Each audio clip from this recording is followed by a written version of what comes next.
Buenas noches a todos. Muy buenas noches para todas, para todos. Bueno, continuamos este camino. Hoy nos acompaña el Padre Jesús Montes. Creo que la mayoría de personas lo conocemos. Pues yo lo presento. El Padre Jesús Montes es misionero del Espíritu Santo. Además, pues coordinador también de este diplomado. Es licenciado y doctor en teología de la Universidad Pontificia Bolivariana de Medellín, Colombia. Eh, bueno, él tiene todo, digamos que ha ejercido su misión en muchos sitios, en muchos lugares. De pronto, si él nos quiere contar algo más, pero actualmente pues está también terminando su tarea como rector del Instituto de Filosofía.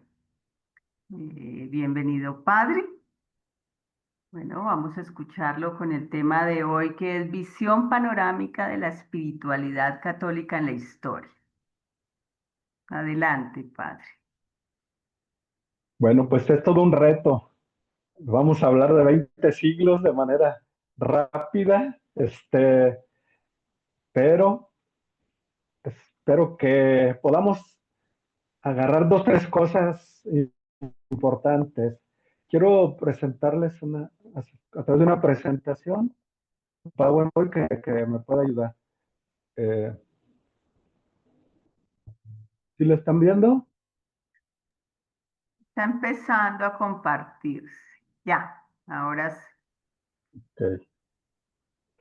Bueno,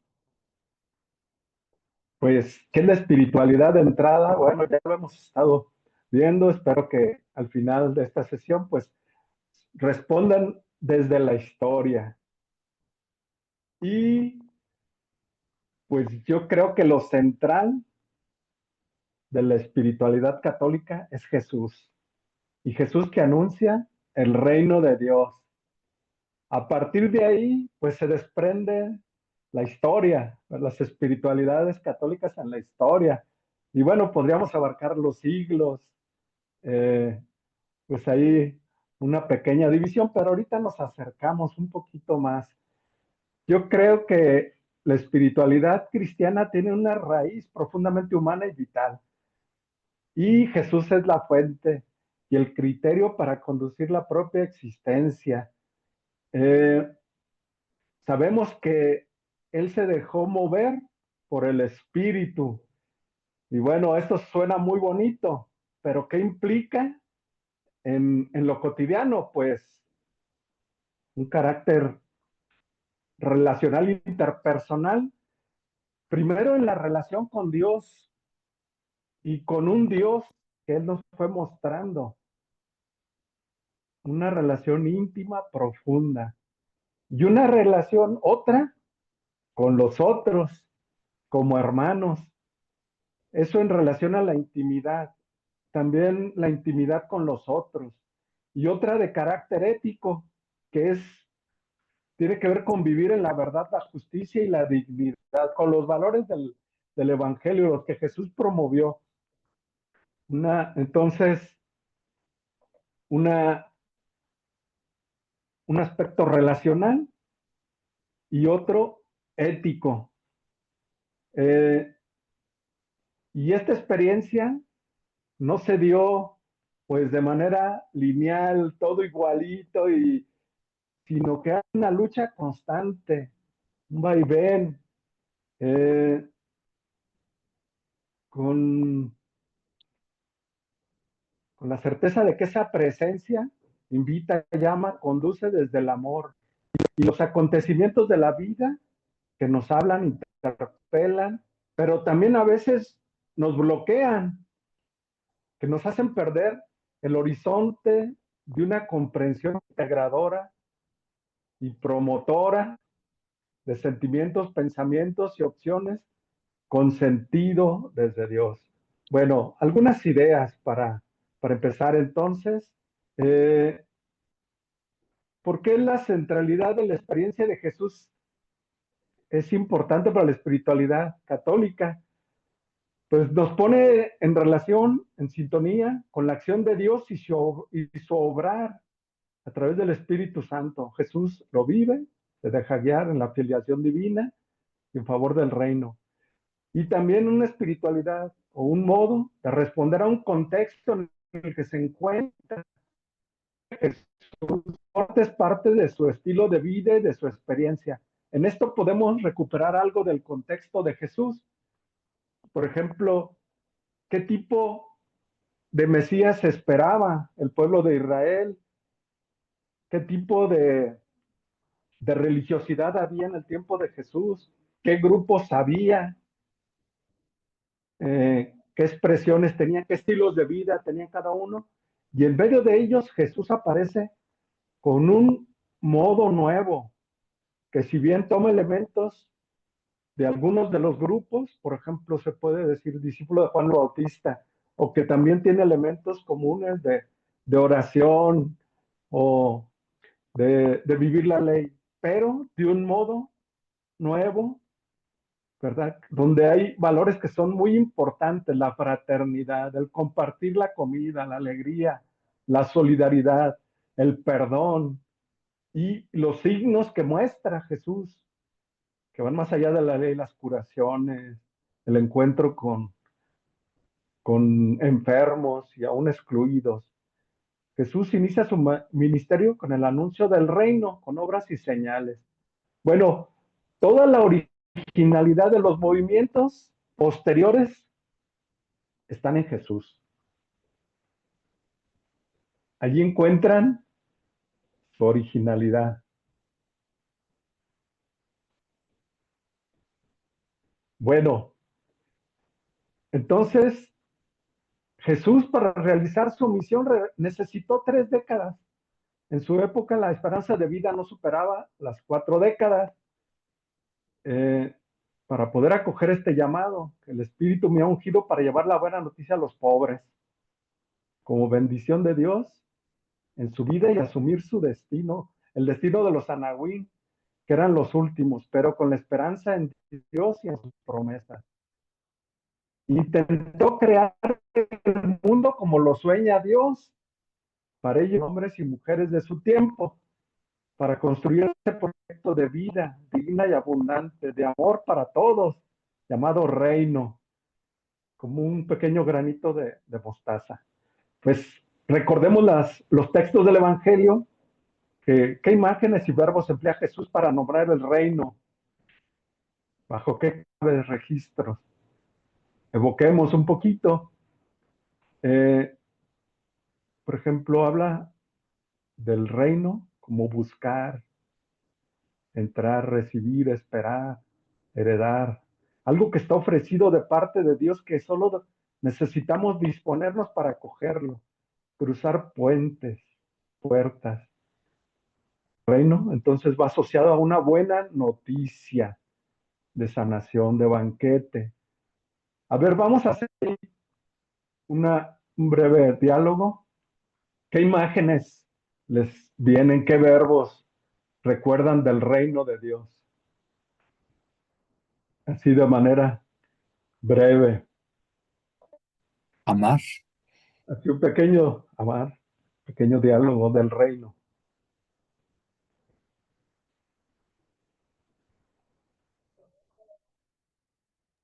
Ahí no sé por qué es Cercano.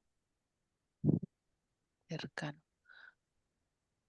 Se me vino a la ¿Perdón? mente la figura de cuando las casas, cuando dice Jesús que vamos a ir y hay como cuartos destinados, no, se me vino eso ahorita a la mente. Ok. Como un banquete. Cuando dice que el reino de Dios está cerca.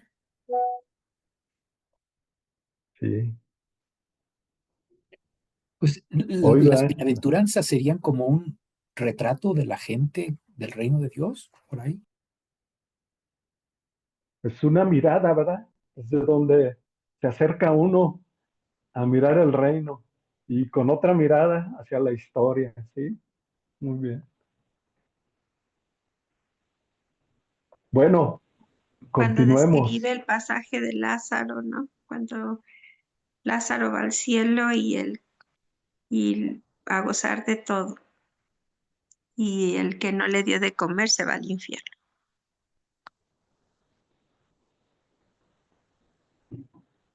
Eh, bueno, es una parábola compleja en el contexto del reino, no es la más clásica para mostrar el reino,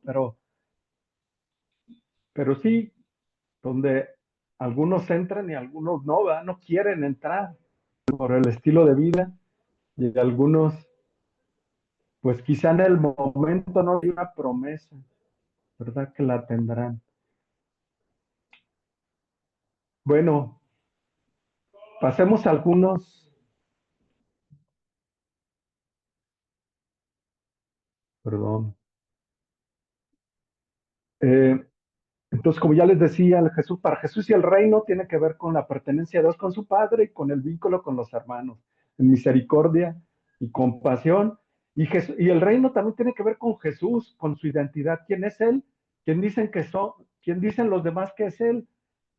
Y también con su presencia. Su presencia ya muestra el reino, nos dice sobre todo en su libro el Papa Benedicto. Nos invita a pasar de una imagen de un Dios de los sacrificios, un Dios con minúsculas, sádico, castigador, lejano, distante, frío, a un Dios del amor, de la compasión, que es como un abba, un lenguaje para los hebreos, como un papacito, que tiene sentimientos de mujer, de madre, que ama incondicionalmente y es abundante. Bueno, aquí hay algunas citas de Lucas, sobre todo. Eh, Pues la pasaremos un poco rápido. Esta es la centralidad de Jesús en la espiritualidad, pero bueno, tenemos todavía 20 siglos por delante. Jesús, lo que Jesús anuncia no es fruto de los esfuerzos éticos o religiosos, ni de las posibilidades humanas. Es una gracia, es un don, es un regalo que se nos ofrece. Solo se pide creer y aceptarlo. Tampoco es un concepto ni estático ni espacial, sino una realidad dinámica. Digamos, no es un reino como concepto, sino es un reinado, una acción permanente sobre la realidad histórica. Por ejemplo, se concretiza en curaciones como la acogida, el perdón, el abrazo, la inclusión, la misericordia, la compasión. Es una alternativa contracultural, como decíamos, al contexto de su tiempo, que hace familia de hermanas donde la igualdad y dignidad son centrales, desmantelando las jerarquías de poder, fama o de clase muy típicas del tiempo de Jesús. Es una presencia activa de Dios en la historia y la presencia de la historia en Dios. Así, la historia integra la santidad y el pecado y no dos historias que están juntas, como el trigo y la cizaña. Pero hay que distinguir, ¿verdad? ¿Cuáles son y cuáles otras? Para la superación de los dualismos profano, sagrado. El reino de Dios es de los últimos, de los pobres, de los oprimidos, de los que sufren y son perseguidos, de las bienaventuranzas, como ya nos decía Gabriel. Es un escándalo, especialmente porque la salvación se promete en instancia a los que han sido desechados por los poderes de este mundo. Bueno, aquí algunas síntesis del artículo que hay una pequeña síntesis que les puse de algunos factores sobre el reino de Dios. Es una llamada a la conversión, cambio de mentalidad, dejarse transformar para construir la vida como Dios quiere, en feliz, plena y digna. Es un proyecto que se encarna en la actividad liberadora de Jesús, como un amor incondicional, en justicia y dignidad. Está en la historia, ya ha comenzado, está incipiente porque es pequeñito y tiene que ver con la acogida a los pecadores. Es un reino futuro, consumado. A pesar de los signos presentes, la consumación todavía no ha terminado, no ha llegado a su plenitud. Es una salvación integral, formas físicas, sociales, con señales concretas y visibles. Se enfoca en la vida en comunidad y en la ruptura con lógicas del mundo, del sistema opresor caduco. La predicación de Jesús sobre el reino es una cristología encubierta. Ya está, el reino ya está, que ya está cerca. El reino como verdad y amor tiene una dimensión existencial e interior, es eclesiológica y escatológica. Y Jesús lleva a plenitud el sacerdocio del Antiguo Testamento a través de su encarnación, pasión, muerte y resurrección. En la entrega de en obediencia al proyecto de Dios hasta el final, en compasión y solidaridad, y fue probado en todo, hasta en la muerte.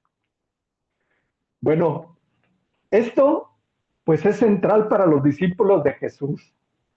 Especialmente, yo creo que la primera es María, que ella pues le transmite a Jesús, pero ella no se queda como la madre a quien Jesús le tiene que rendir culto, sino se convierte en discípula, y ella que le enseñó a Jesús esta relación e intimidad con Dios, pues lo sigue viviendo como hija, sierva, esclava, madre del Señor. Todas las religiones la reconocen, bueno, las tres importantes, los cristianos, musulmanes y judíos la reconocen como figura importante en su tradición. María es un hito histórico, fue una mujer de escucha y su misión de excesiva libertad ante las normas sociales de su tiempo, las normas religiosas de su cultura. Una voz profética desde el silencio al que se le quiere someter por ser mujer. Su experiencia es única y total. La fe cristiana muestra la plenitud del encuentro en la comunión divina y humana por su relación con Jesús, su Hijo, y como Hijo de Dios.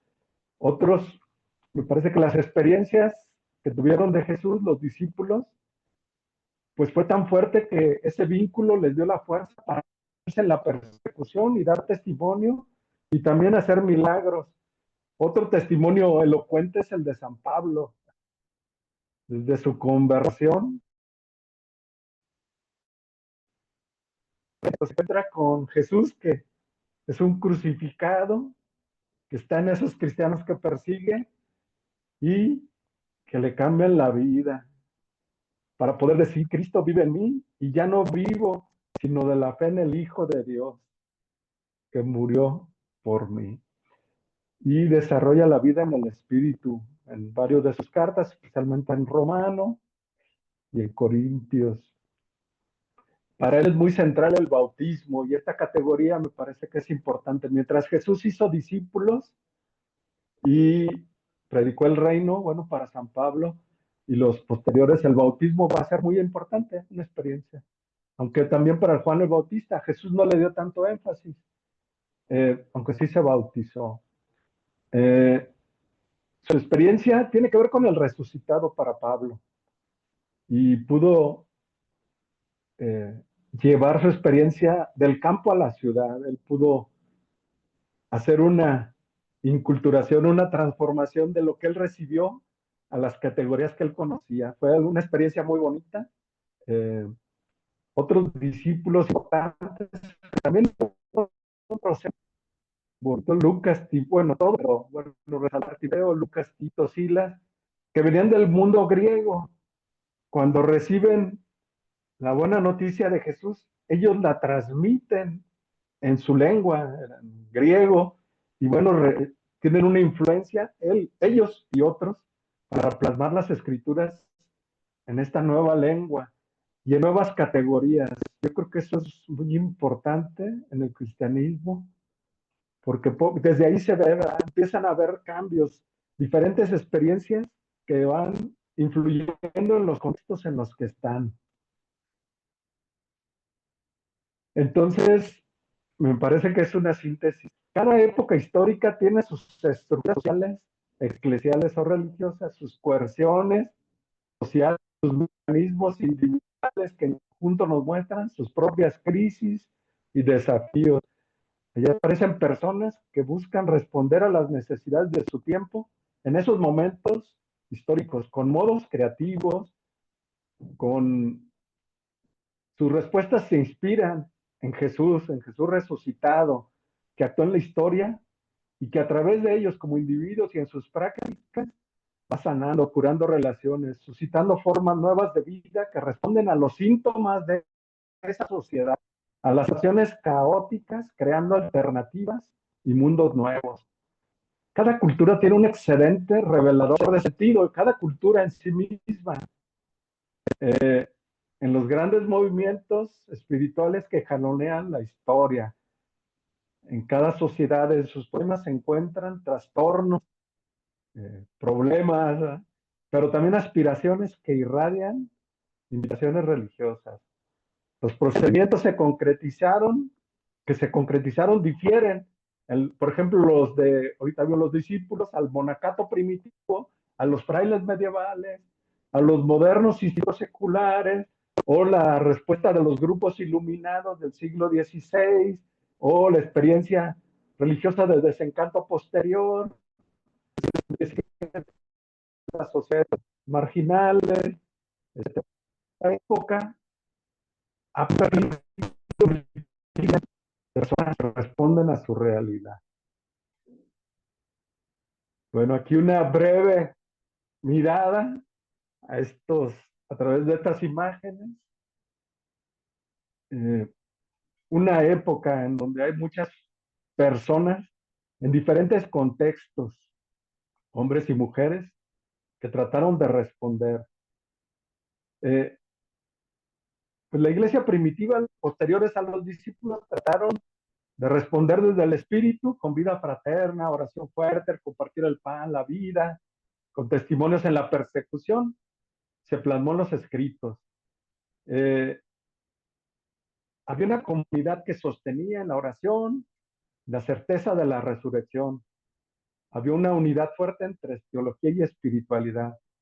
Sin embargo, apareció el mundo pagano, que hizo surgir diversos motivos y tendencias, desde las posiciones apologéticas hasta acomodaciones y extrapolaciones que resultaron opuestas al Evangelio. Encontramos pues algunas herejías, ¿verdad?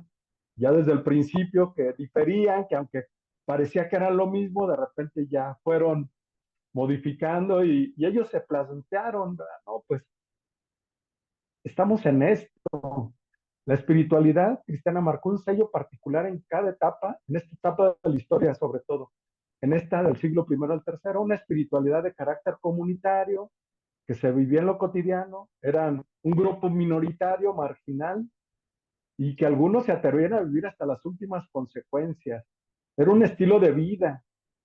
Por ejemplo, en un contexto como en Roma o Grecia, donde había una cultura imperante, ellos con su modo de ser le creyeron a eso y plantearon una alternativa de vida del Jesús resucitado, una experiencia de comunión y un amor a toda prueba y sin condiciones. Bueno, aquí tenemos algunos padres de la iglesia. Por ejemplo, el cristianismo también recibió influencia de las culturas de su tiempo, por ejemplo, de la cultura griega, de los filósofos. Pues claro que Platón impactó a los primeros cristianos, bueno, a los primeros, pero ya del siglo II, III, Aristóteles también, y tiene su influencia posterior. La iglesia en la persecución surgen nuevos modelos y figuras espirituales. Están los padres de la iglesia como Orígenes, está Metodio, Atanasio, Plotino, fundador del neoplatonismo, los padres Capadocio, los padres occidentales como Ambrosio, maestro de San Agustín, Hilario de Poitiers, que tuvimos en estos días, Jerónimo, gran amante de la Biblia, San Juan Crisóstomo, o sea, grandes personajes que se dejaron seducir por Jesús y lo expresaron como caridad fraterna, amor a los pobres, bajo la acción del Espíritu. Y la mística cristiana o la espiritualidad recibió una influencia de la mística oriental.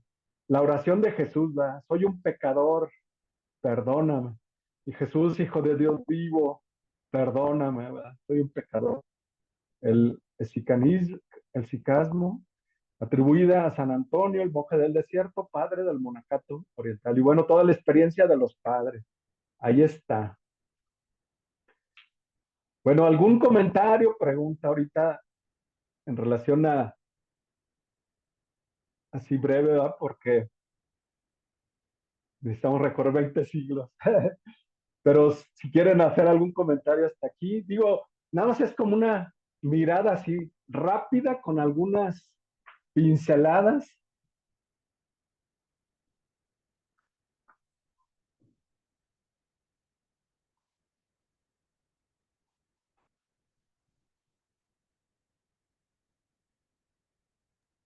Este, pregunta, padre, ¿sería posible que la iglesia primitiva fuera más dura en términos de un Dios castigador nuevamente que la iglesia más primitiva, la del siglo I, que fuera más dulce, misericordiosa y piadosa, que ya en los siglos más adelante que pareció que se volvió a rigidizar o no es así? Bueno, aquí habría diversas interpretaciones.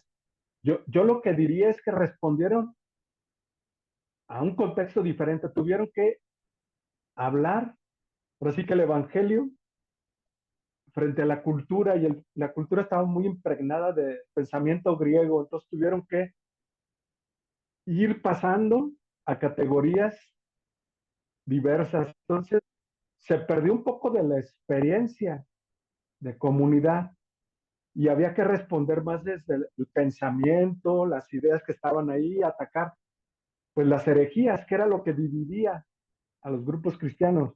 Yo creo que fue un modo de respuesta. Yo más bien por ahí lo plantearía. Si se ve en comparación, pues es difícil, ¿verdad? Pero si uno puede decir, no, pues se perdió, y uno podría decir, este, pues ¿dónde dejaron esto? Pero yo creo que el aporte de ellos es que respondieron a otro contexto, respondieron a otras situaciones y ellos lo pensaron así. Yo creo que si nos adentramos en sus problemáticas con más detenimiento, vamos a encontrar que fueron genialidades las que tuvieron. O sea, sí, cómo expresar algo tan diferente, ¿verdad? Y que respondiera a ese contexto y que a lo mejor al principio no les creían a San Pablo, ¿verdad? Hablar de la resurrección, ya te escucharemos en otro momento, ¿verdad? Un golpazo, eso, la resurrección, ¿cómo? En el mundo griego, pero le fueron pensando y hasta que fueron transmitiendo a sus categorías y pudo llegarles, ¿verdad? Y tan así que cambiaron el mundo, a la cultura, en unos cuantos siglos, en Roma, en Asia, pero se dedicaron. Yo, un comentario. Pero digo, ahí se presta a diversas interpretaciones también.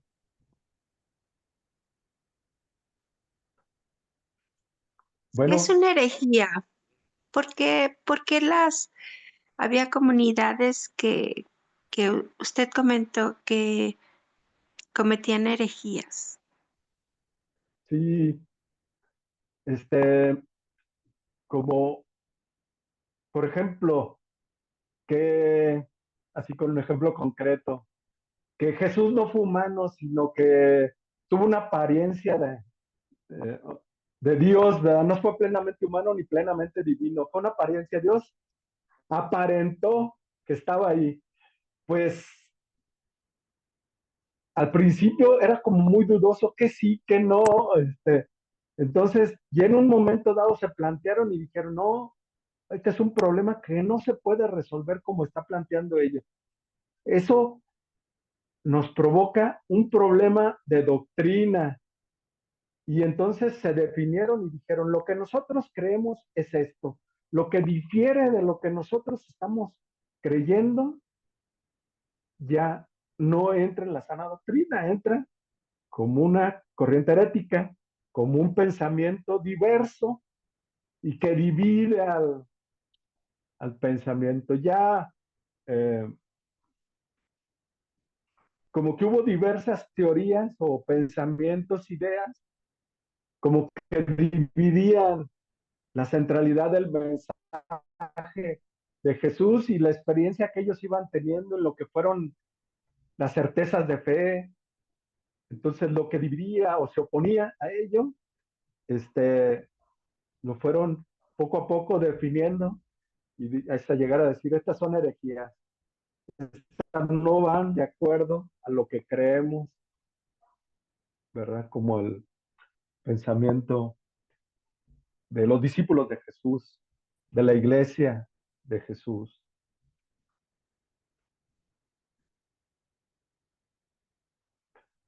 Bueno, seguimos en la Edad Media. Es una época de larga duración, de grandes cambios en todos los ámbitos, económico, político, ideológico. Especialmente el sistema feudal aquí es muy importante. En lo económico generó acumulación de poder y una sociedad jerarquizada. Yo creo que es importante, como decir, algunas pautas de la sociedad para pensarla y decir a qué respondieron, ¿verdad? O cómo actuaron ahí los cristianos. Eh, esta sociedad era sostenida por los pobres, esclavos y siervos, basada en la posesión de la tierra y en recaudar impuestos. La vida eclesial se cimentó en los monasterios de Europa, o sea, y en los escritos de San Agustín, que sostuvo la fe y la piedad del pueblo, la sociedad cristiana.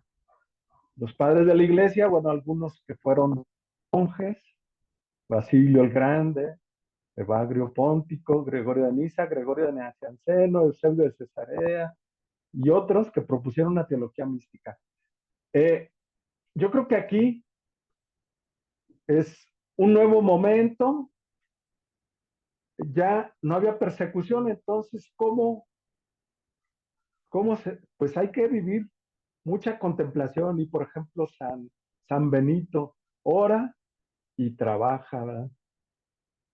Fue una manera en que se fue y hubo algunas experiencias de los padres del desierto, de las madres del desierto, de irse, ¿verdad?, a buscar la unión, la intimidad con Dios, dejar todo y plantear como un modo, un estilo que respondiera, que mostrara la radicalidad del Evangelio, de sentirse solo sostenidos, solo habitados por Dios.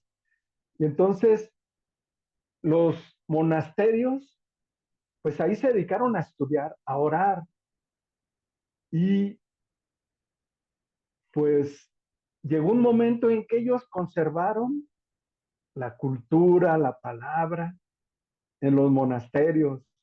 O sea, el cristianismo se mantuvo por ellos, porque los monjes conservaron toda la tradición en los escritos, se dedicaron a escribirla y a conservarla. Si bien algunos se retiraron de la vida del pueblo, pero a través de ello dieron testimonio de Dios y la gente iba a buscarlos, a pedirles consejo, a pedir que oraran por ellos. Y algunos luego la iglesia los nombró obispos y fueron y transmitieron su palabra o transmitieron el mensaje, su experiencia. Y algunos volvieron luego. No, pues para mí no es esto, yo quiero el monasterio. Es el modo de, de cómo ellos fueron respondiendo. Que era una alternativa al sistema en donde, si bien era de cierta manera un poco estratificado, pero eh, ellos conservaban la cultura en los monasterios. Y bueno, la espiritualidad debe mucho a San Agustín y a todo su pensamiento, este gran hombre que sostenido por su madre y que al final de cuentas eh, pues pudo encontrarse con Ambrosio y bueno, elaboró toda una espiritualidad, toda una mística afectiva, contemplativa, eh, eh, místicos, bueno, Juan Casiano, Areopagita y Máximo el Confesor, bueno, aquí está San Benito, que renovó pues el monacato.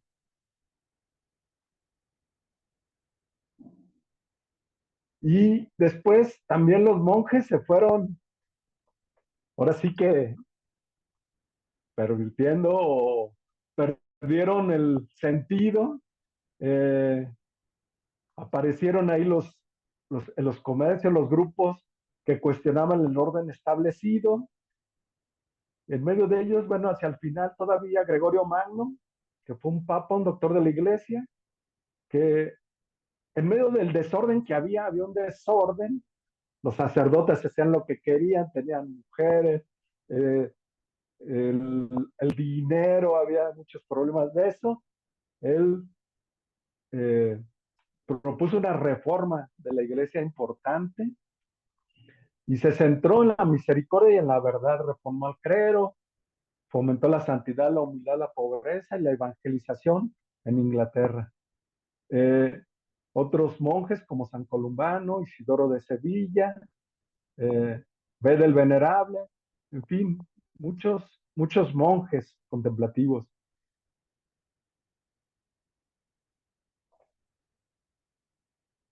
Y también aparecen algunos místicos como Hildegarda, que tuvo un aporte muy bonito tanto en lo científico como, como en lo místico, en la oración. Escribió varios libros muy bonitos y sobre todo defendió mucho. Ella era una abadesa de un monasterio. En ese tiempo, entre la lucha, los monjes querían que ellas dependieran de ellos y ella propugnaba porque ellas tuvieran su propio monasterio. Y bueno, se tuvieron que pelear y ella defendió. Y bueno, pues era una gran mujer. Eh, Dejó pues unos grandes escritos que todavía son actuales. El Papa, me parece que Francisco o Benedicto la nombró doctora de la iglesia. Y hubo en el Cister también reformas, San Roberto, San Alberico, San Esteban Jardo, Bernardo de Claraval, o sea, grandes santos que desde los monasterios, la reforma del monasterio, se fueron a lugares más inhóspitos y fundaron ahí su monasterio y luego se convirtió en un gran lugar de abundancia, ¿verdad? Porque trabajaban la tierra, sembraban y llevaban la cultura, el pensamiento, formaban a la gente. San Bernardo, por ejemplo, pues él fue confesor y director espiritual de personajes de la sociedad, de reyes, pues, de grandes gentes, porque era muy sabio.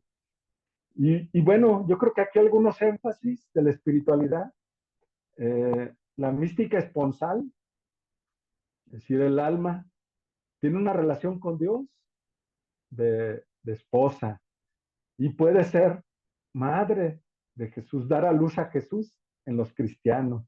Y bueno, San Bernardo fue uno de los primeros que exploró ese tema y lo propuso, y luego algunos otros eh, de los victorianos. Y, y bueno, pues siguieron algunos místicos alemanes que tuvieron también un movimiento de renovación espiritual, y unas mujeres, las beguinas, otros los vegaros, los amigos de Dios, y la fraternidad del libre espíritu. Aquí vamos a ver un poquito cómo ellos, si bien planteaban algunos valores evangélicos, también se desviaron en otros. Por ejemplo, el maestro Eckhart, que fue un místico osado y sospechoso para la jerarquía eclesiástica.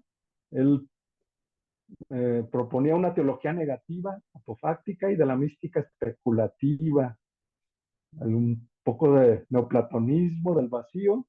Es decir, hay que abandonarse, hay que vaciarse para que Dios venga y habite en el alma. No somos, ahora sí que nada se puede decir, o hay que vaciarse, ¿verdad? Para que Dios lo, lo llene, un estado de pasividad radical, de quietud, pero que hay un gozo pleno.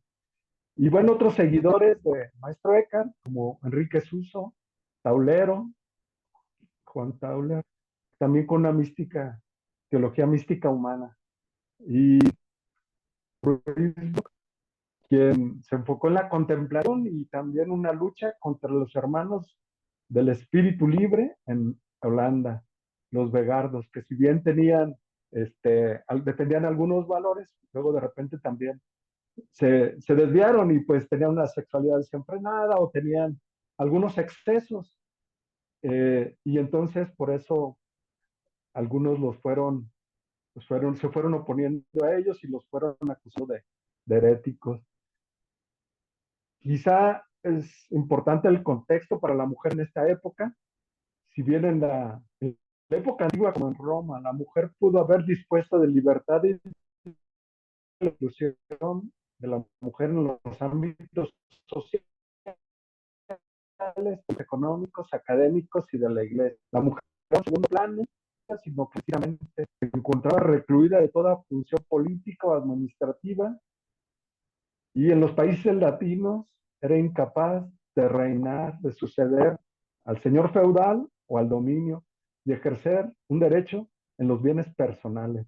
Entonces, el mundo de la Edad Media, el hombre estaba en el centro, mientras que la mujer, los espacios y funciones eran restringidos y a veces denigrados a través del rechazo, el estigma. A veces se les acusaba de herejías, de tendencia al sexo, a la magia o a la brujería. Aunque las mujeres eran más que los hombres, había muchas mujeres solas y solteras. Esta situación, las mujeres fueron virtuosas, ya sea como madres, monjas, esposas, con votos en comunidad, como terciarias, seculares, vírgenes o reclusas o viudas. Las comunidades monásticas femeninas eran centros de formación educativa, tenían una función social importante. Eran mujeres que provenían a veces de contextos diversos, había desde niñas hasta mayores, ricas que podían ofrecer dotes, otras que eran muy pobres, pero o que vivían a un lado del monasterio o en celdas de una iglesia, que les llamaban reclusas. Y había pues de todo tipo, había ascéticas, con compromiso, y tuvieron un papel muy importante en la sociedad, ya sea como reyes, como mártires, abadesas, mujeres del pueblo, beguinas. Algunas tuvieron formación intelectual en lenguas, en educación literaria, técnica o artesanal, y muchas tenían una preparación académica elemental, pero todas influyeron en el desarrollo de la espiritualidad femenina.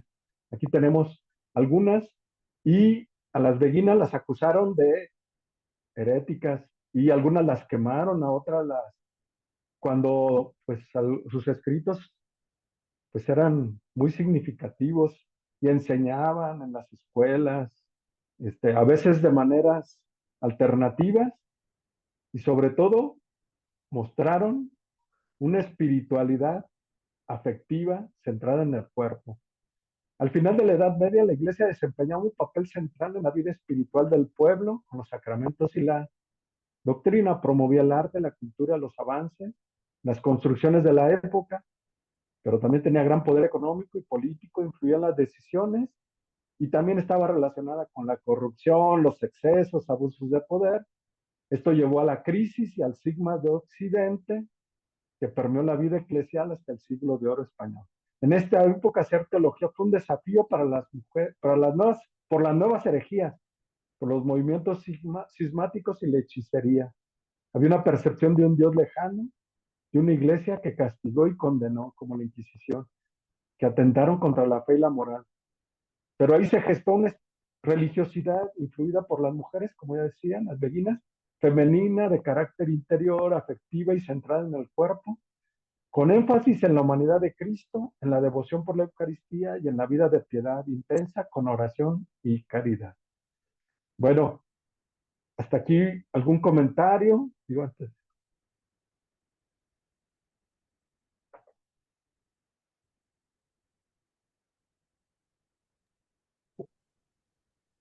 Sí, padre, ahorita que hablamos de Edad Media, pues obviamente figuras ahí son, pues, San Agustín, aunque quizás sea un poco antes de la Edad Media, pero finalmente es el inicio de la Edad Media, o Santo Tomás. Me da la impresión de que ellos, San Agustín y Santo Tomás, eran menos legalistas, menos sistemáticos, más orientados a la conciencia que a la violación de la norma. Incluso la definición del pecado era más una falta al amor, del ordo amoris, y no una violación a la norma, como me da la impresión que es el catecismo más moderno.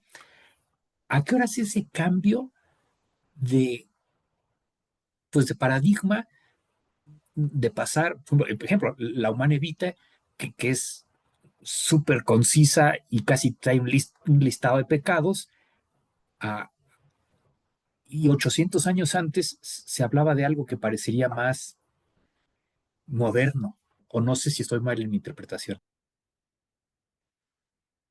Eh, a ver, no te voy a responder exactamente. Yo creo que la historia nos puede ir respondiendo. Quizá ya viendo el recorrido podamos tener más perspectivas, porque creo que cada época fue respondiendo a un contexto, y y fue llevando la tradición, fue retomando la tradición que se va complejizando. Creo que Santo Tomás es muy sistemático y sí piensa muchas cosas. Al final dice, todo lo que escribí, pensé, descubrí que el camino más simple era a través de la relación con Dios, ¿verdad? O sea, él sistematizó todo el pensamiento cristiano de la época de manera genial, brillante, y sirvió para las épocas posteriores. Pero al final de cuentas, él dice, no, pero es que el camino más fácil es el camino sencillo del encuentro con Dios. Pero yo creo que Agustín también lo descubrió y también pensó muchas cosas. Y nos da esa tradición que sirvió bastante y todavía hasta la fecha hay una gran influencia, ¿verdad?, de Santo Tomás y San Agustín en la tradición de la iglesia. Yo creo que en los siglos posteriores, que hubo grandes tensiones, ahí se puede ver por qué la iglesia fue respondiendo de estas maneras. Yo diría que más bien la historia nos responde, más que yo responderte.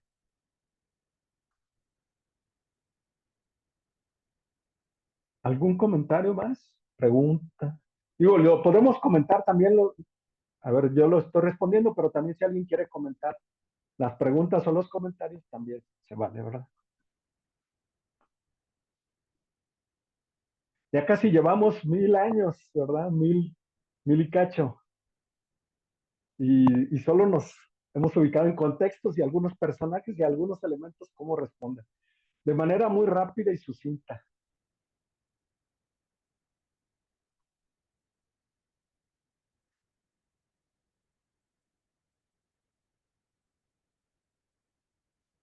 Espero que no sea tan cansado. Buenas noches. Buenas noches. Bueno, en lo que decía el señor Gabriel, buenas noches. Yo creo, bueno, voy a comentar lo que él decía, ¿no? En aquel tiempo, en esa época de San Agustín y de todos ellos, creo que la conciencia de pecado era más, existía más conciencia de pecado. Y creo que la situación no era tan así como para marcar tantas reglas como ahora. Actualmente en nuestra sociedad ya no hay conciencia de pecado, ya no hay conciencia de que estamos actuando mal ni así, sino que ya no existe. Entonces, para mí, al no tener tanta conciencia de pecado, por eso ahora hay más reglas que nos están diciendo, esto está bien, esto está mal, todo esto está mal. Antes probablemente sí, en esa época había más conciencia de pecado, realmente. Mientras que ahora creo que la situación es más laxa, más laxa. Ese es mi comentario, mi opinión, no sé. Sí, retomando lo que comentas, yo creo que hay más situaciones complejas a las que hay que responder como de manera muy precisa. Yo sí creo que ante tantas temáticas hay que casi que definir de manera muy precisa. Se puede caer en los excesos, yo creo que también, sí.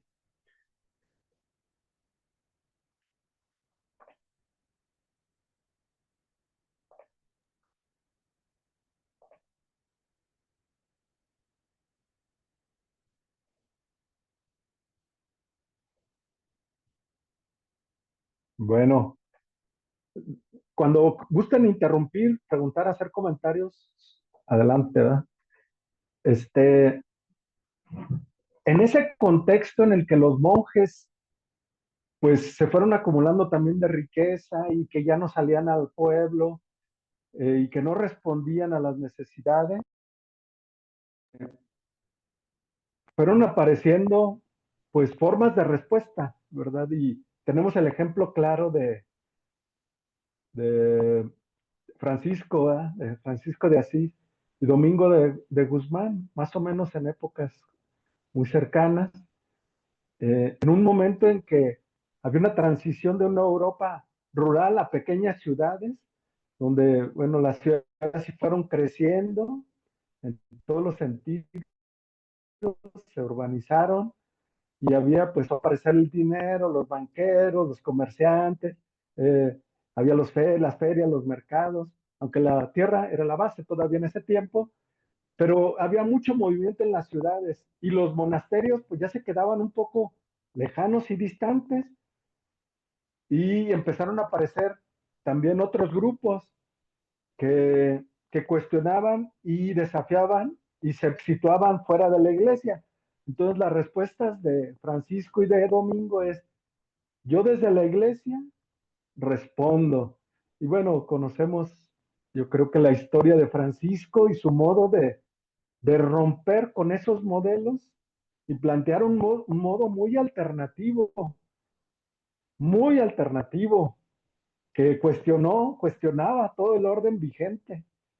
Y en pobreza, cuando había un crecimiento económico, él se situó desde la pobreza y cuando la gente necesitaba y él sale a acercarse a la gente, a los enfermos y bueno, toma a sus discípulos. Igual Domingo de Guzmán ve que algunos grupos, si bien están teniendo una experiencia religiosa importante, pero están atacando a la iglesia o no están en fidelidad a la iglesia, entonces él decide formarse y formar un grupo para ir a dialogar y predicarles el evangelio de manera estudiada y manda a sus monjes, pues vayan a predicar allá donde se está deformando el mensaje, donde no está llegando el mensaje tal como es el auténtico, el evangelio.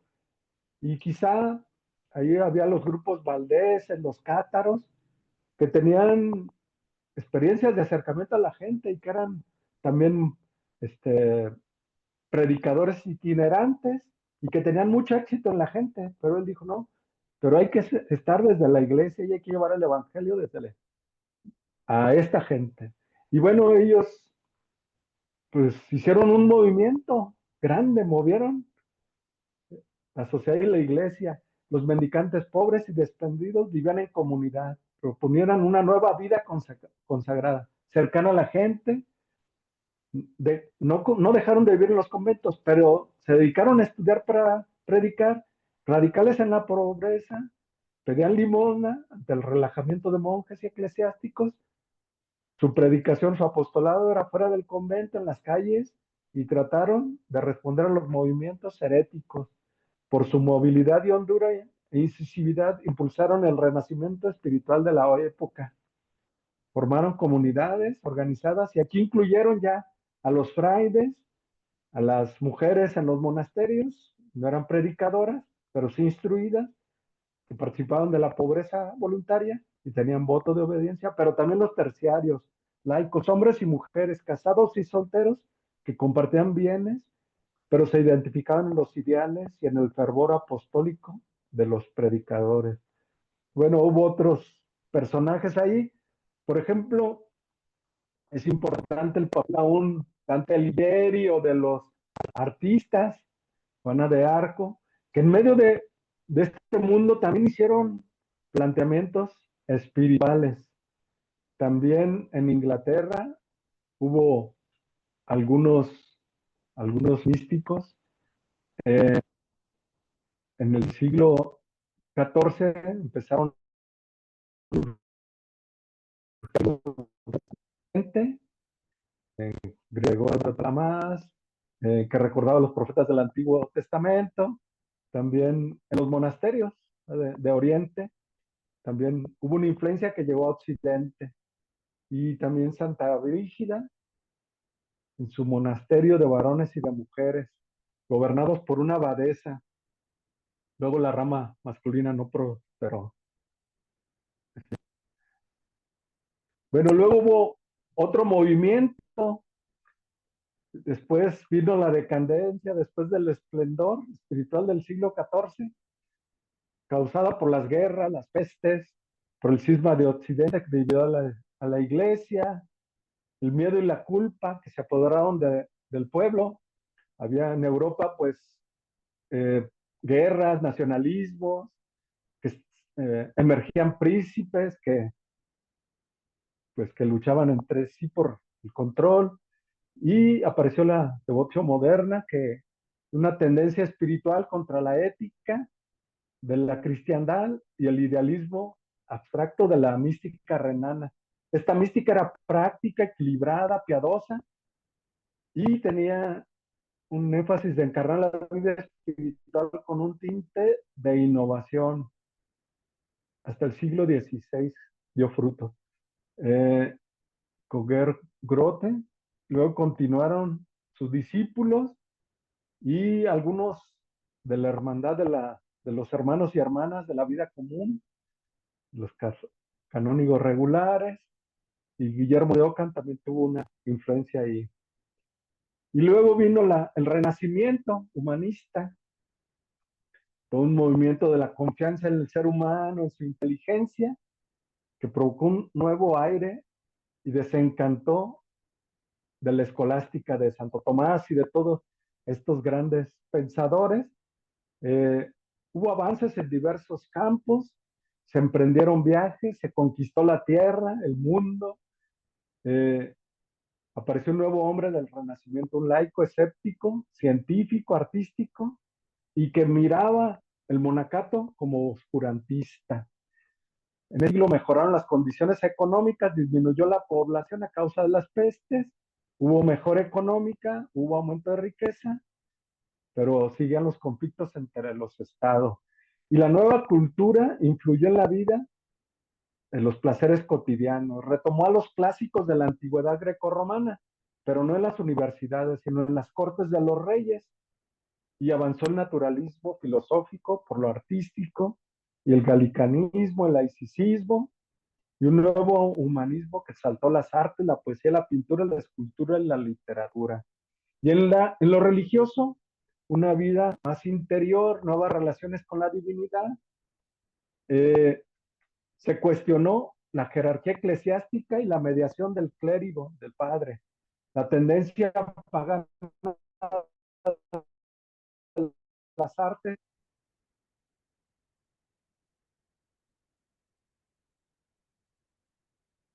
provocó un acercamiento del pueblo a la escritura. Al final, la cultura a la iglesia. Algunos personajes, eran pintores, escultores, humanistas, literatos, y también los grandes mecenas de estos personajes, eran los ricos del tiempo que los promovían y les daban el dinero. También el descubrimiento de América, o el encuentro, también provocó pues un gran cambio en el mundo. La ciencia, con la observación de la naturaleza y la intención de desarrollo, marcó el inicio de Rogerio Bacon, Copérnico, Galileo, Kepler, entre otros. Y también la política se desarrolló ahí, Maquiavelo, filósofos, y el arte, los mecenas, Miguel Ángel, Sanzio, Botticelli, Leonardo da Vinci, etcétera, músicos. Pues fue una época de un gran auge, pero en conflicto con lo religioso que había. Y en medio de ello aparecen nuevas tendencias espirituales. Ya se decía que los hombres pues trataron de responder, pero a las mujeres les costó porque no querían que ellas predicaran. Por ejemplo, Ángela de Merici, que trató de dedicarse a la atención de chicas jóvenes, pero les costó que las dejaran ser mujeres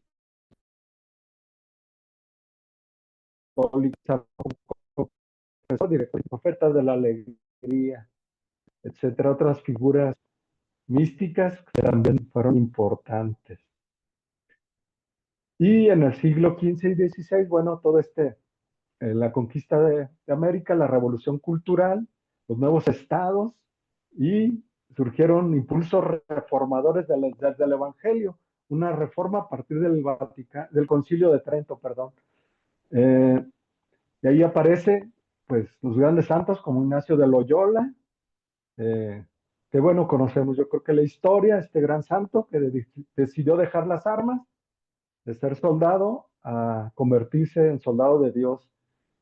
Y bueno, pues se hizo su peregrinación a Jerusalén y luego a Manresa, sus ejercicios espirituales y funda la Compañía de Jesús con pues estos compañeros suyos, donde la contemplación en la acción, el estudio y la misión, pues gestó un gran movimiento. Otros, bueno, sus discípulos también, ¿verdad? Eh, esto ya.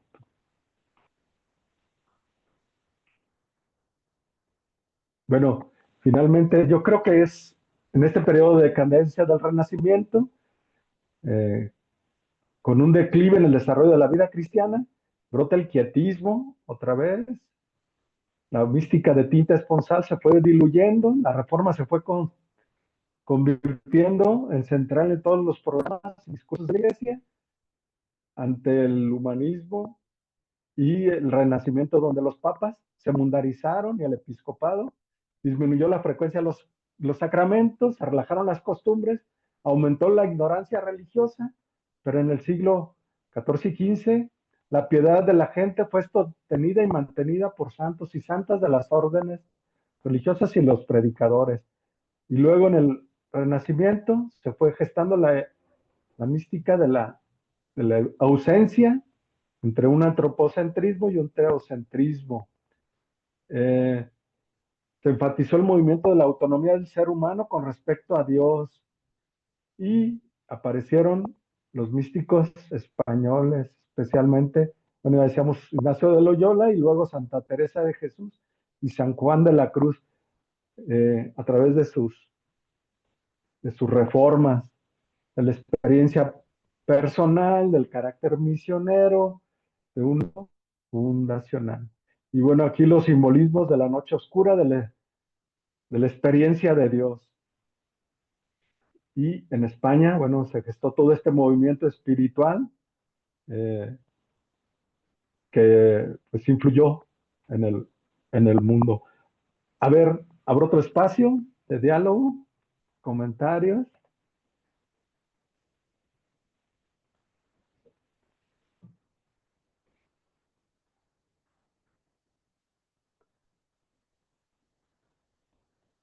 Entiendo que es a veces el recorrido de la historia luego no es tan sencillo, pero espero que no sea tan aburrido. Esperamos, Pues, No, estamos no, no es recorriendo ya aburrido. 15 siglos en una Ahorita, hora y cachito. ahorita al escucharle, pues me viene a mi mente que cada época, o sea, cada época ha tenido, hay gente que responde, ¿no? Que responde hacia el llamado y hacia los movimientos que, bueno, lo voy a poner así, hacia los movimientos que el mismo espíritu va generando, ¿no? Y bueno, y todo lo que usted nos ha narrado, yo así como que lo voy viendo ahorita. Pero entonces me vino la pregunta, es ¿por qué habrá escogido Jesús o por qué habrá escogido Dios la venida de él, o sea, de él, ¿no? Dios, hombre, en esa época, ¿no? O sea, me vino así como que, por qué si en cada época, desde que el mundo es mundo, ¿no? Desde que existimos, desde la creación, siempre se ha manifestado la presencia de Dios de una u otra forma? ¿Por qué escogió esa época? ¿Por qué no escogió nuestra época? ¿No? Es una pregunta ociosa, pero bueno, me doy la respuesta también, ¿no? Porque era un momento tal vez como que habrá dicho Dios, a esa hora o nunca, porque de aquí sale, ¿no? Un Pablo que sale, una cultura o sea, ¿no? Culturas que se expanden, que dominan, ¿no? Entonces, bueno, todo eso. Pero eso es lo que se me está ocurriendo ahorita y no es que sea aburrido, pero está muy denso el resumen. Sí, Sí, pero muy sí. interesante. Gracias. eh, también siempre en el comentario, me da la impresión que dentro de la iglesia, a través de la historia, frecuentemente existen dos teologías, dos espiritualidades muy diferentes entre sí. Ahorita que mencionaron en el siglo XII, pues la espiritualidad o teología de los benedictinos, pues era muy diferente de los franciscanos, o más adelante, en tiempos de la Reforma, muy diferente probablemente de lo que era el Vaticano en ese momento, con la Reforma un poquito más española y francesa. Y realmente eso se mantiene pues a través de toda la historia. Quizás también existió en los primeros siglos, nomás que pues ya no lo vemos tan claramente porque no están tan documentados quizás. Y actualmente quizás vemos lo mismo. Y la teología dentro de la Iglesia católica, pues hay algunas muy diferentes que otras, muy diversas, y a lo mejor la teología promedio, si se puede decir, de la Iglesia católica puede ser menos diferente con teologías promedio de otras religiones que las más extremas dentro de la Iglesia, y así parecería que ha sido a través de la historia.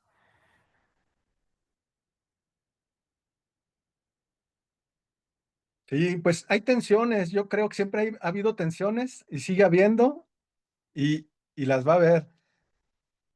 Y, y en su momento a veces pueden ser muy fuertes y antagonistas.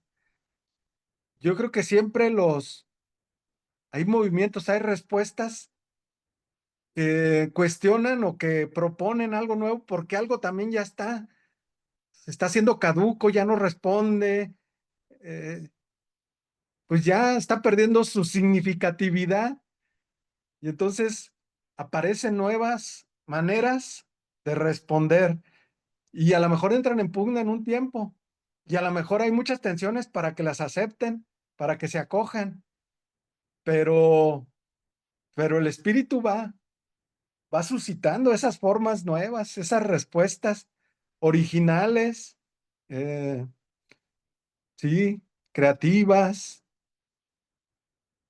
en cada época. Esa es como mi hipótesis en este recorrido de la historia, que en los peores momentos Dios responde suscitando inquietudes en las personas que responden, ¿verdad? No, no, pues hay que apostarle por aquí, de este modo, hay que proponer esto. Y, y bueno, personas muy originales, sí.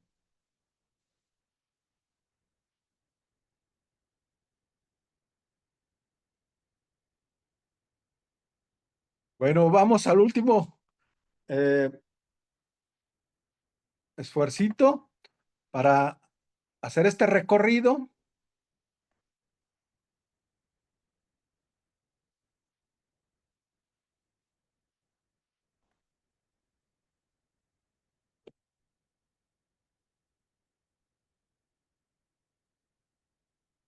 Bueno, esta reforma en España, pues no solo fue con esta Teresa y San Juan de la Cruz, hubo otros eh, que también influyeron, la Escuela de Salamanca, en Alcalá, el Cardenal García de Cisneros, Francisco de Osuna, en fin, hubo otros personajes que también fueron vibrando con este mismo espíritu de oración, de estudio, de pobreza, de apostolado, y cada uno en su modo, predicando, escribiendo, fueron convergiendo en este movimiento espiritual y mucho desde la experiencia interior, desde la oración.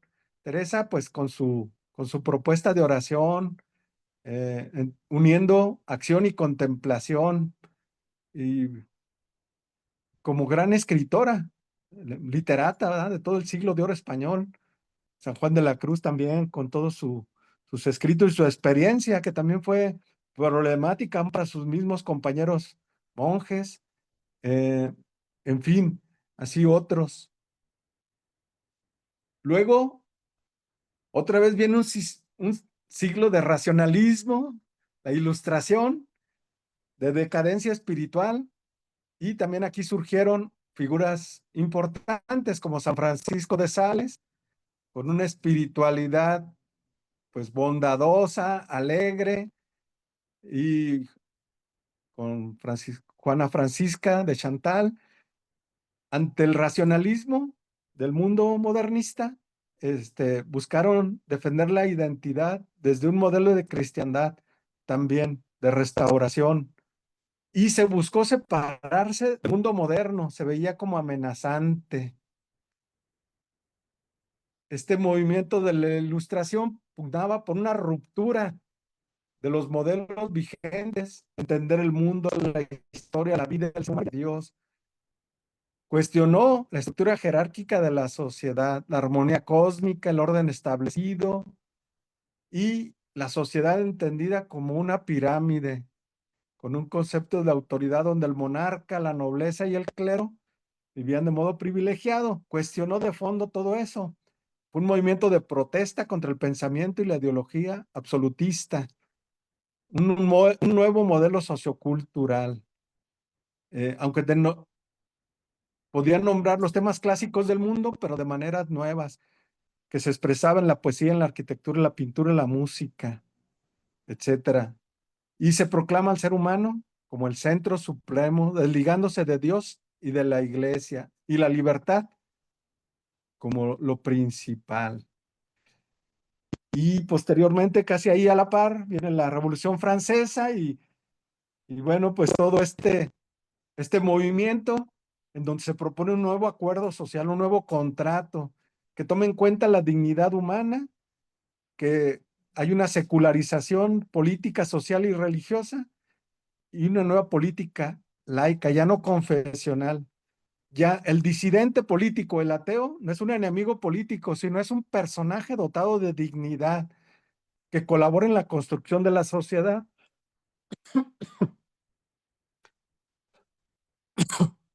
Y la respuesta de la iglesia fue una restauración conservadora. Había miedo, defensa, se trató de una defensa apologética, una suspicacia ante lo novedoso, y hubo un divorcio entre la fe y la razón de la ciencia y la religión, una pérdida de los intelectuales obreros, la defensa de la libertad en lo antiguo. La razón había mostrado la dignidad de la persona como derecho de los ciudadanos, una ley que permitía la asociación, la vida, la libertad de conciencia, que se plasmaron en leyes respetadas por los ciudadanos y por la sociedad, y quedaron como conquistas y su fruto las democracias, los estados modernos y la independencia en la época moderna. Aquí emerge otra espiritualidad del siglo XVII, XVIII, que vuelve a recuperar la experiencia de Jesús, los creyentes, el culto sagrado y retorno a la escritura. Entonces, en medio de este contexto espiritual, bueno, ahí tenemos unos grandes santos, San Juan Eudes, todo el Sagrado Corazón de María, Alacoque, San Juan La Salle, el Beruel, Vicente de Paul, etcétera. Estos grandes santos, Olier, fundador de San Sulpicio, etcétera. Todo un movimiento espiritual. Y más tarde aparece San Juan Bosco también, que impulsó la formación y la educación de niños y jóvenes, que también fue una respuesta que se acercó a las poblaciones más necesitadas de su momento. Y otra corriente también fue de la Universidad de Oxford con el cardenal Newman, que también buscó la renovación de la iglesia, que provino del anglicanismo, pero que luego se vinculó al catolicismo, en fin. Y ahí apareció el Papa León XIII, en este conflicto en donde se ve que se pierden a los obreros y a los intelectuales. Él con la encíclica Rerum Novarum, pues va otra vez a defender los derechos de los obreros y para establecer un nuevo orden social justo, una respuesta ante el anquilosamiento eclesial hacia la burguesía y hacia la clase obrera. Pero también no fue todo aceptado, también hubo rechazos porque se estaban coludidos por los privilegios y la seguridad, olvidando el mensaje evangélico. Bueno, ahí llega la revolución industrial y bueno, sabemos, todo este movimiento cambió profundamente la sociedad. Estos cambios se daban cada 100 años normalmente, o a veces más, cada 300, 500 años. Estos cambios últimamente, lo sabemos, son tan rápido, cada 30 años ya, cada 20 años. Entonces, la iglesia tenía que responder. Hoy, pues también, ¿verdad? Nos demanda también enfrentarnos a estos grandes cambios. Bueno, también hubo ahí respuestas de la iglesia, otros grandes santos.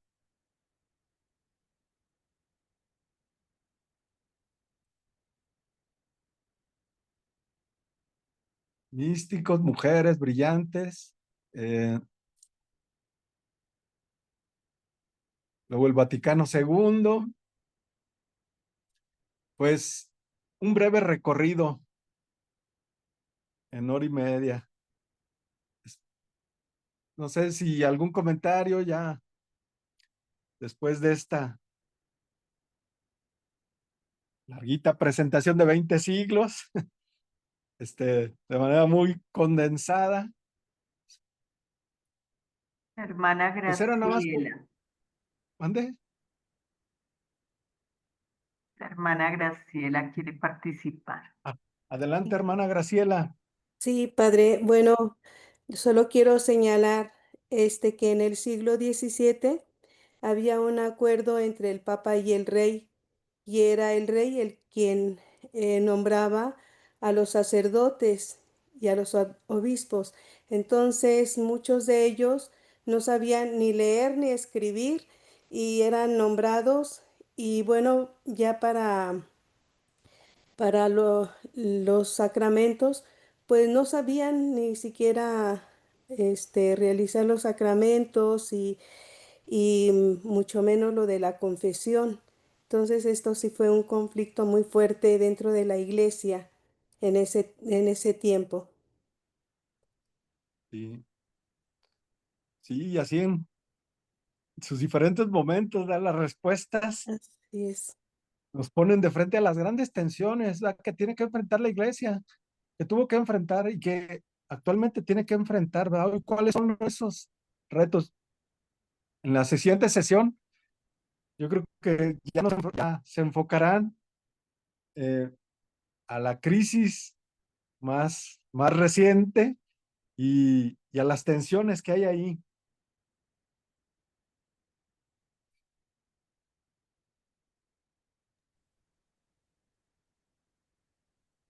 Ajá. Perdón, pues ahora en espiritualidades más modernas, ya más recientes, como esta última época que comentaba, está, por ejemplo, Don Bosco o el Papa Francisco, que eran de la idea, pues que la santidad consistía en estar alegres, eso decía, creo en particular Don Bosco, que así se identificaba la santidad, con la alegría, y creo que, pues bueno, el Papa Francisco también con Amoris Laetitia y con Evangelii Gaudium, también hacía mucho énfasis en eso y parecería que ahí hay, pues, como decía usted hace rato, una tensión todavía, es decir, quien habla mucho del pecado y cierta normatividad y quien habla de la alegría y del gozo en el Señor, entonces, pues ahí también hay espiritualidades diferentes actuales, no sé cómo la vea. Sí, sí, hay, o sea, estas yo creo que son respuestas intuitivas muy bonitas, que grandes mayores todo nos cuesta acogerlas y queremos todavía permanecer porque el Papa Francisco, esa fue su gran aporte, ¿verdad? Abrir a la iglesia desde esta perspectiva de la alegría del evangelio, pero sí, sí ha costado en la iglesia acoger esa gran invitación. San Juan Bosco, digo, ha fundado una gran congregación que ha hecho mucho bien en el mundo. Sí, su mensaje sigue ahí latente, especialmente entre los jóvenes, los niños, ¿sí?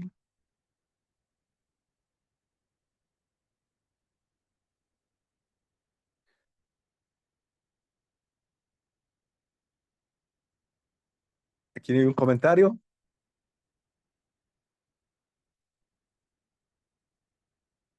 Me parece que también tiene que ver con la visión oriental y occidental respecto al pecado. Si la base es el amor y el perdón, la espiritualidad nos tendría que llevar a una vivencia más auténtica, cercana y alegre, porque Dios nos ama y nos acepta tal cual somos. Completamente de acuerdo.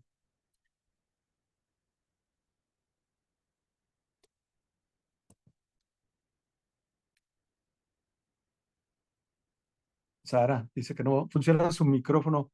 Gracias, Sara, por el comentario. Pues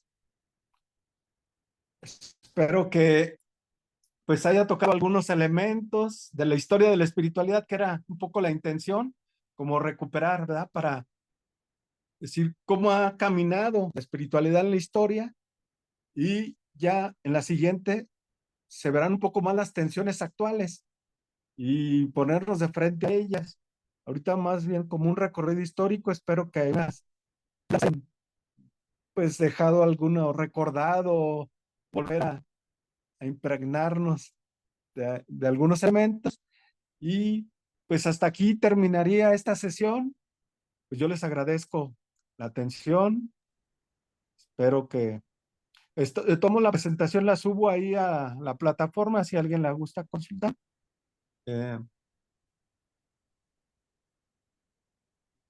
Claro que sí. Ahí estará en la plataforma porque sí nos hace falta, padre, leer esa presentación completa, ¿no? Está muy completa. Y como usted lo dice, son muchos siglos. Sí. Entonces, como para empaparnos mejor con la presentación también. Complementar. Y pues muchas Ah, gracias. Que tengan buenas noches. Nos vemos. muchas Gracias, Cristina, gracias, por... Muchas padre. Muchas Gracias, gracias a todos. Muchas Nos vemos gracias. el gracias próximo a jueves. todos, sí. Gracias, que descansen. Sí, buenas Igual. noches. Buenas Hasta noches. luego.